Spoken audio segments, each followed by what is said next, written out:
বংকলৰ নিৰ্মীয়মান কৃষিবান্ধ পৰিদৰ্শন কৃষিমন্ত্ৰী অতুল বৰাৰ। ব্ৰহ্মপুত্ৰৰ প্ৰবলবানে যোৱা 1 জুলাইত বংকলবাসীৰ সুৰক্ষা স্বৰূপ বংকল কৃষিবান্ধটো ভাঙি নিয়াৰ পাছত অসমৰ মুখ্যমন্ত্ৰী ডক্টৰ হিমন্ত বিশ্ব শৰ্মাই কাঢ়া নিৰ্দেশ দিয়াৰ পাছত জলসম্পদ বিভাগে দিনে নিশাই নিৰ্মাণ কাৰ্য চলাই প্ৰায় 90% কাম আগবঢ়াই নিয়াৰ কথা জানিব পাৰি আজি অসম চৰকাৰৰ কৃষিমন্ত্ৰী অতুল বৰাই কৃষি বান্ধৰ নিৰ্মীয়মান অংশ পৰিদৰ্শন কৰি জলসম্পদ বিভাগৰে আলোচনাত মিলিত হৈ স্থানীয় ৰাইজৰ সৈতে মত বিনিময় কৰে।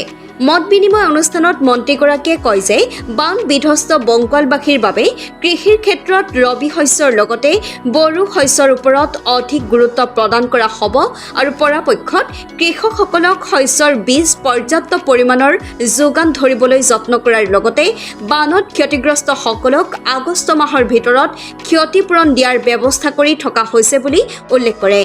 ইফালে কৃষি বান্ধ সংযোগী লোক নিৰ্মাণ বিভাগৰ পথটোৰ একাংশ বানত বিধ্বস্ত হোৱা সন্দৰ্ভত সাংবাদিকে সোধা প্ৰশ্নৰ উত্তৰত মন্ত্ৰীগৰাকীয়ে কয় যে অসমৰ মাননীয় মুখ্যমন্ত্ৰীৰ নিৰ্দেশত উক্ত পথছোৱা কৃষি বান্ধৰ পৰা ধৰি কমাৰ গাঁৱলৈকে পুনৰ নিৰ্মাণৰ বাবে ইতিমধ্যে এষ্টিমেট প্ৰস্তুত কৰাৰ বাবে যাৱতীয় ব্যৱস্থা গ্ৰহণ কৰা হৈছে বুলি উল্লেখ কৰে।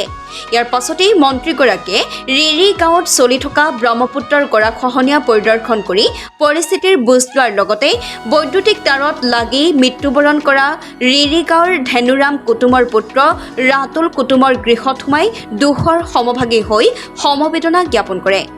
মহুৰামুখৰ পৰা হেমন্ত লইঙৰ ৰিপৰ্টাৰ লাইভ অসম।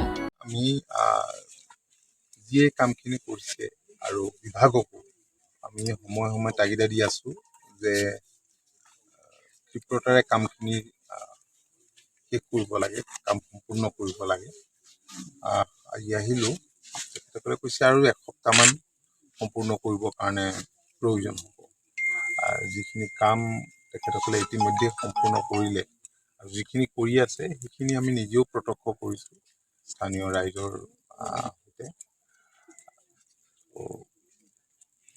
মই ভাবোঁ যে এইখিনি তেখেতসকলে কোৱা মতে এসপ্তাহৰ ভিতৰত নিশ্চয় সম্পূৰ্ণ হ'ব।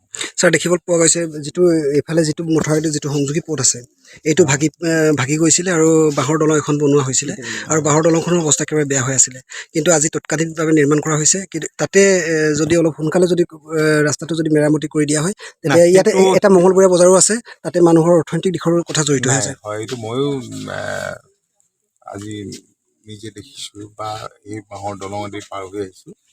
সেইখিনিও কাম হ'ব আৰু আপোনালোকে জানে যে মথাউৰিৰ পৰা কমাৰ গাঁৱলৈকে এই ৰাস্তাটো ৱাইডেনিং কৰিবৰ কাৰণে, ভাল কৰিবৰ কাৰণে মাননীয় মুখ্যমন্ত্ৰীয়ে ইতিমধ্যে ইয়াৰ এষ্টিমেট বিচাৰিছে, নিৰ্দেশনা দি গৈছিল বিভাগক। সেইমতে সেই কামখিনিও আগবাঢ়িছে। আৰু এটা কথা, এতিয়া মথাউৰিটো যি ঠাইত ভাগিছে মানে এই ঠাইত আমি য'ত উপস্থিত আছোঁ এখন বিশাল পথাৰত তাত ৰাইজে এইবাৰ একো খেতি বাতি কৰিব নোৱাৰিলে। পানী এতিয়াও সম্পূৰ্ণৰূপে তাত নাইকিয়া হৈ যোৱা নাই। গতিকে ইয়াত বড়োৱেই হওক বা সৰিয়হেই হওক অন্য খেতি কৰিব পৰা অৱকাশ নাই। গতিকে ডেফিনেটলি আমি চিন্তা কৰিব লাগিব কি কৰিব পাৰোঁ। এনেই আমি যিবিলাক ক্ৰপ এৰিয়া ডেমেজ হৈছিল বা এইবাৰ শালি খেতি কৰিব নোৱাৰিলে খেতিয়কসকলে, তাত আমি ৰাবি প্লেন কৰিছিলোঁ। কিন্তু ইয়াততো ৰাবি কৰিবলৈও মই দেখিছোঁ যে এইটো সম্ভৱ নহ'ব ৰাবি কৰাটো। গতিকে আমি চিন্তা কৰিব লাগিব কি বিকল্প কৰিব পাৰোঁ। আৰু যিখিনি ক্ষয় ক্ষতি হ'ল বোকাখাতত আটাইতকৈ ঘৰ দুৱাৰ বা এনেকুৱা ডেমেজ মই ভাবোঁ যে যথেষ্ট তুলনামূলকভাৱে অন্য জিলাৰ তুলনাত বা অন্য মহকুমাৰ তুলনাত যথেষ্ট পৰিমাণে বেছি।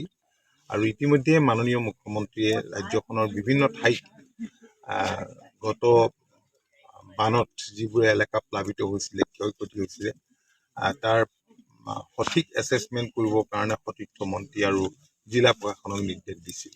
সেইমতে আমাৰ সতীৰ্থ মন্ত্ৰীসকলেও সুকীয়া জিলালৈ গৈছিল, ময়ো গৈছিলোঁ বা ইয়াত মই নিজেও চোৱা চিতা কৰি আছোঁ। এই সম্পৰ্কে জিলা প্ৰশাসনৰ লগত, মহকুমা প্ৰশাসনৰ লগত বিভিন্ন সময়ত আলোচনা কৰিছোঁ আৰু যিখিনি পাবলগীয়া এই ক্ষতিপূৰণখিনি এই আগষ্ট মাহৰ ভিতৰতে দিয়াটোৰ কাৰণে মাননীয় মুখ্যমন্ত্ৰীয়ে চেষ্টা অব্যাহত ৰাখিছে। Reporter live Assam.